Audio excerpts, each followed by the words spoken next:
guys, thank you so much for having me. It's great to be back at Anime Expo, and what a different experience this is. It's been a big year with Korra. Getting Tsunami back in the air. Before I do anything else, I just want to thank you all who participated in the Twitter storms we had every Saturday night after the April Fool's stunt. And were you surprised? That surprised me too, actually. But because of you guys, we actually made history. We got Tsunami back in the air for a whole new generation to enjoy.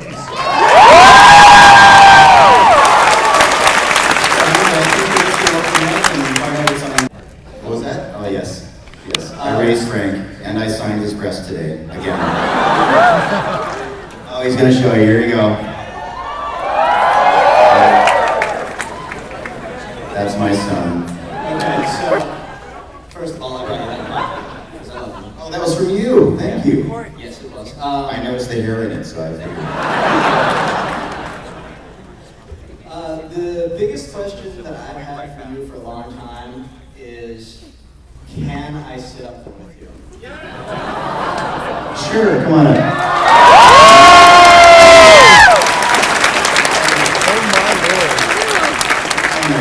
Frank has earned this, you guys.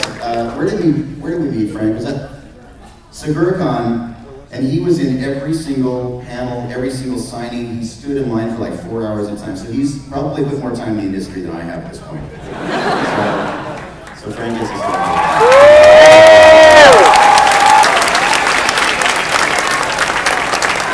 Yeah, I never moved in place. That was awesome. Tastes pretty good, like popcorn. Delicious. Actually delicious. Is there any role that you felt you didn't do it justice? No. That's a really tough question. I don't even know how to answer that, because I don't really regret any of the performances that I've done, even the ones that weren't as good, because I figure those happened earlier on in my career when I really didn't have as much technical skills as I do now. So I don't really have any regrets about anything. I don't know. It's really hard to say. The only ones I would say maybe would be to go back and redo things like MacGyver, things from very, very early in my career, and maybe just take a little different spin on it, just because I know more now. But I did that in its time, and it was right for the time. So I don't know if I would really go back and do anything necessarily, except maybe school. If trying to hold that character for sometimes 4 hours at a time, and that's really what the challenge is to hold that negative as believable as you can. Sure. Thank you. You rock.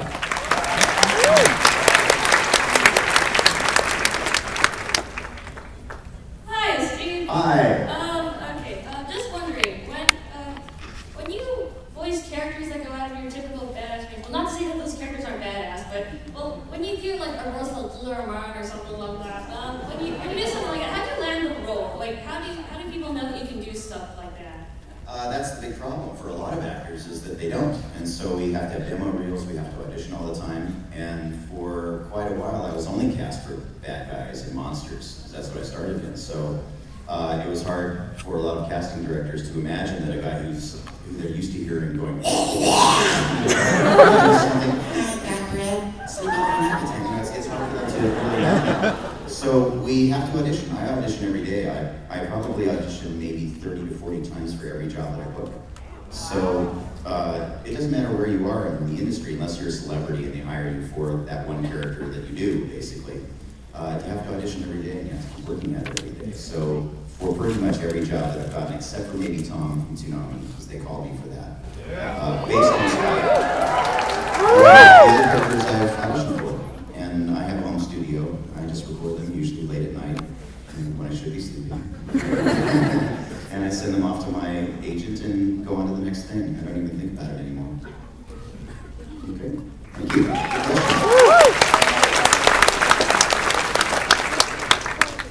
Is that bad? I see, it's right.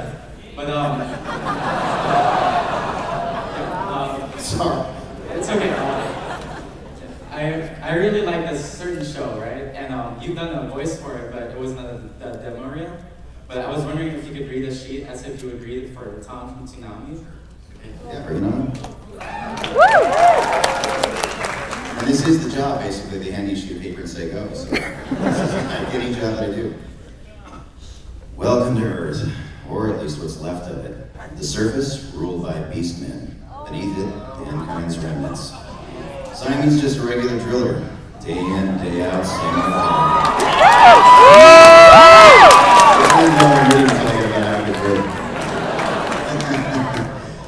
That is until he starts up a giant robot with his bro, meets a big packing heat, and finds himself in an adventure that's spiraling out of control. Tsunami presents Tengen Toppa Gurren Lagann.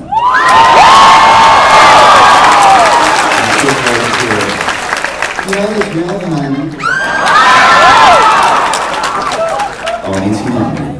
Let's see you grit those teeth.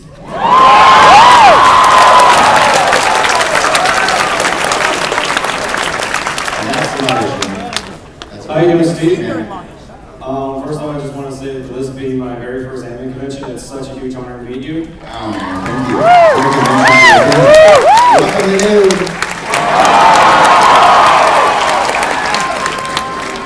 I've been a big fan of yours from your bigger roles such as Spike from Cowboy Bebop to your lesser known roles as Techno from Regular Show.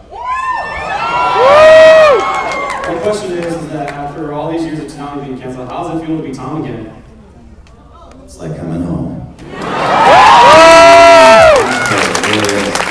It's an interesting question because Tom, I feel more invested in than a lot of my characters. At this point, I feel like I'm part of the production team because I joined you guys in getting it back on the air. And I realized after the show was canceled the first time that at cons, people would come up to me and say that I helped raise them. They would rush home from school after.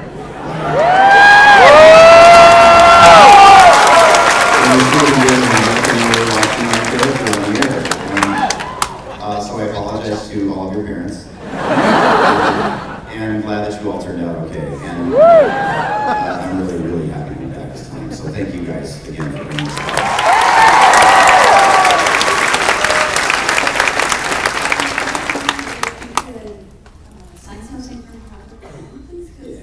And also, can I shoot? Yes.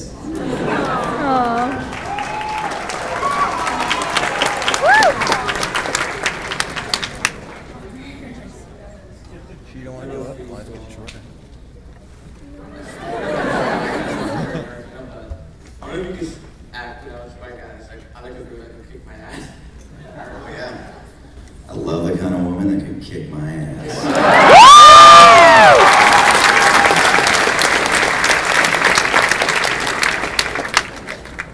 So easy.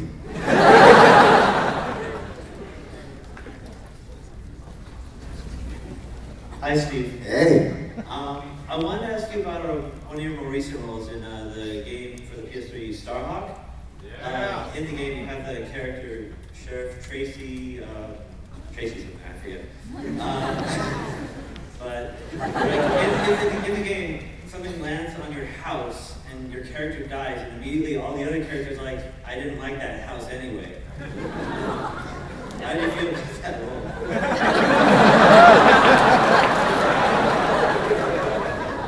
Wow, not so good now. I don't know how else to answer that. Everybody hates me as a leader. Hi, Steve. How's it going? It's going very well, thank you. I had a quote for you to say, but it's kind of a spoiler, so I'll save it for after the panel. Probably best. On the topic of bloopers and outtakes and stuff, how is the blooper war between you and Crispin Freeman going? I don't know, I think you might be winning now. I'm not sure. I don't know, I don't keep track of all that stuff. So, have you caught a lot of new stuff? I haven't really heard much happening. We still leave presents for each other in the studio. For those of you who don't know about this, Crispin Freeman, do you guys know Crispin? Awesome voice actor. Crispin and I are known for leaving little written presents for each other on our scripts in the studio, or sometimes recorded presents, which is even more fun. And so on a lot of the anime that we worked on, we'll sort of change up the dialogue, but we'll lip sync it perfectly. So something that normally would have one meaning has a much darker meaning. Or dirtier in most cases. So Crispin and I have this fun relationship that stays underground. And probably will, for the most part. It didn't last year? Oh, it did? Crispin? Oh, that one, yeah, but that wasn't the dirty stuff. You guys didn't see that. Crispin and I have a whole other relationship.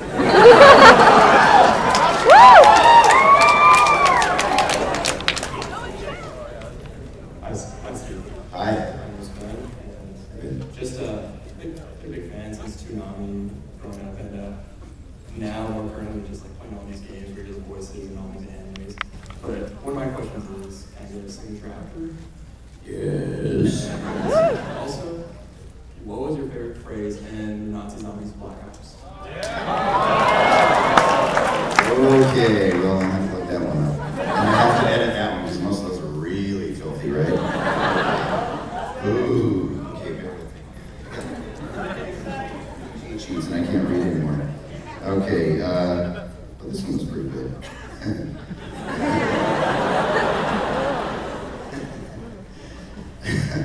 Oh, I hope I can say this without getting in trouble. Say it! Go sniff some freak bag ass meat hole!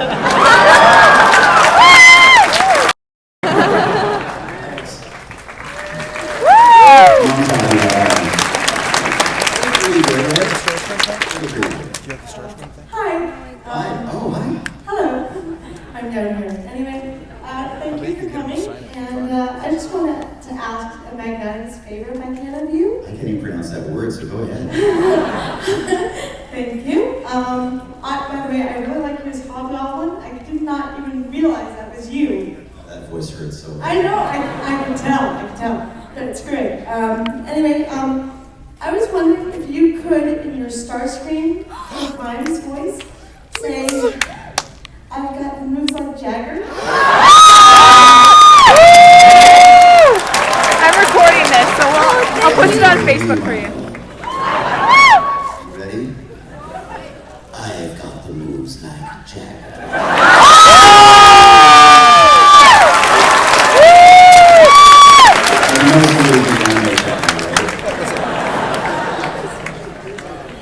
Awesome, I want to see that. Send it to me. Okay. Beautiful. All right. Hey, Steve. Hey. My name's Steve. Hi, Steve. I can do that. I got two Parallel questions. universes. I got two questions for you. One, will you sign my DVD? Yes, but probably after this would be a good idea. Okay. Second question is, when you do Wolverine, is it just you growling into the microphone, or do you imagine yourself on a really grumpy day? I don't do that voice with my mouth.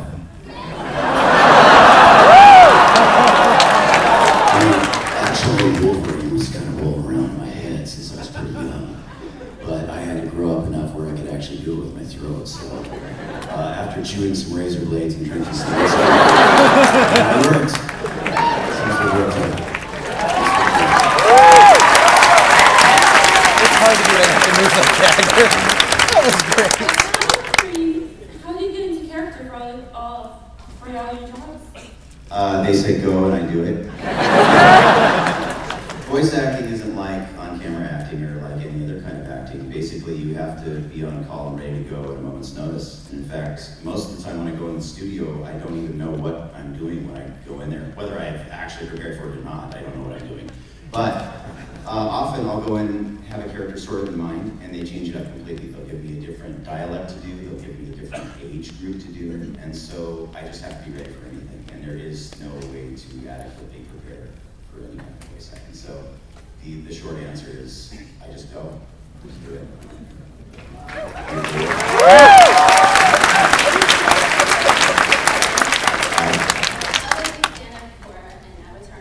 So I was wondering, this is more of a request than a question, but could you possibly do mine as a line for her?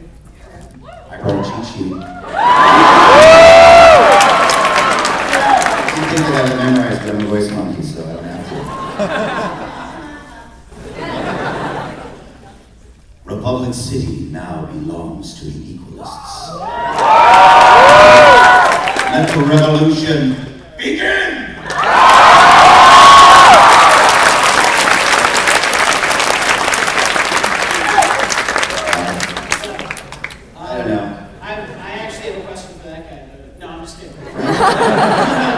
Yes. The answer is yes.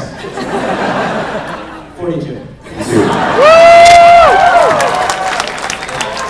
Two quick questions. One, what was your favorite part about playing Garcia Hotspur in Shadows of the Dam? My favorite part of playing Garcia Hotspur, Mothers Cover Your Children's Ears, was that I got to call my big gun a boner. Tomorrow, are you going to be at the Hentai Worth Watching panel? If I do, you won't recognize me. Face will be blurred. Hi. My question is, in your voice acting career, when you ran into like rough spots, what was your inspiration to just keep on going? Yeah, that's pretty much it. I mean, the biggest rough spot for me, or for any actor, I think, in any media, is the time when you're not working. And so the biggest challenge, I think, is just to keep your self-esteem up. And I think if you go into it for the right reasons, if you do it because you love to do it, and you're not doing it because of money or fame, or because you feel like you have to be working all the time, you have to find that inner peace inside where when you do have that downtime, you have other stuff to do. You go outside, look up at the sky, talk to your friends, and get out of your house and don't feel sorry for yourself. And that's really the only way you can do it. And the other thing is to have people around you that love you and care about you and that can keep you down to earth. So when I come home from something like this, the ego swells up, my head can't fit in the room, and my partner Trina, she'll say, "Great, you're a great superstar. I'll take out the trash." And as evil as that might seem, Trina has probably kept me alive through all these years by being here for me. This is kind of the real world that I live in here, but she keeps the context of reality for me, and by doing so, it makes me a much healthier person. So that is the best advice I could give to you. Surround yourself with people that really care about you for you.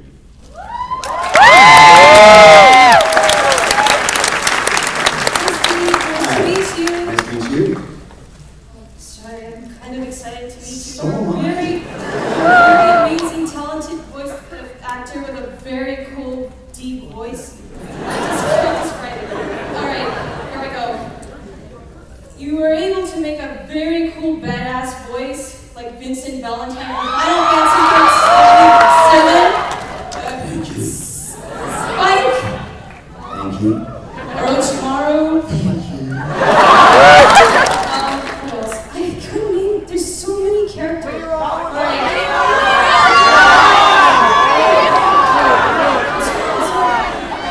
All the characters you voice, which character is the most badass in your opinion? Guillemot. Guillemot.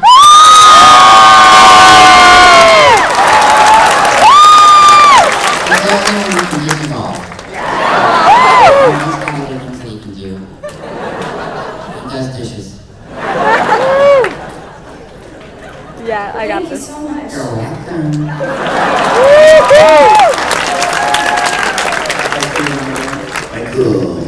You've been one of my favorite actors ever since I was a teenager, and mine, you already asked the question, but which was your favorite role to work on, pretty much? Dude, they're, like I said before, man, they're like children to me. So, it's like if I had to hold them over a cliff, which one do you drop? It's like, maybe Jeremy, I don't know. He bounces though, I've done it. I can't pick one. And for me, the best answer I can give you is the character that I'm working on today. Otherwise, if I'm not fully invested, I don't feel like I'm really giving the character the best I can. If I feel like I've reached the pinnacle of my career and that is my all-time favorite, I would have nothing left to go on. So, I can enjoy that in its moment, and I try to stay in the present and focus on the characters. And in the last few weeks, I think it's probably been Jay Martinez from Tiger and Bunny. Interesting, different thing for me to do. I have my loves. Of course, I love Spike and Wolverine and Amon now, and all these other crazy characters. It's always nice to play something new too.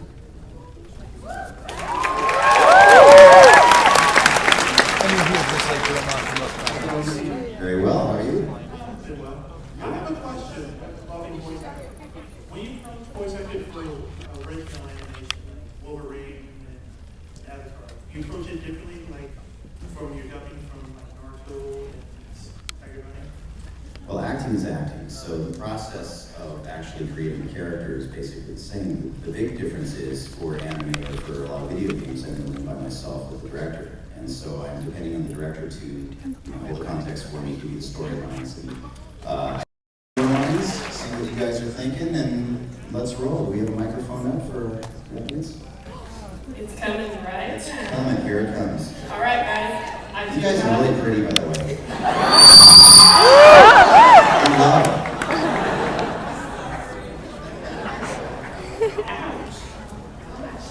All right, so my rule is please don't run over my question holder here. My little microphone stand. Don't run him over. Is it on? Yes, it's on. Okay. All right. I don't want to shoot. If you have a question to ask Mr. Blum, you're going to, in a nice orderly fashion, line up there. No more lines.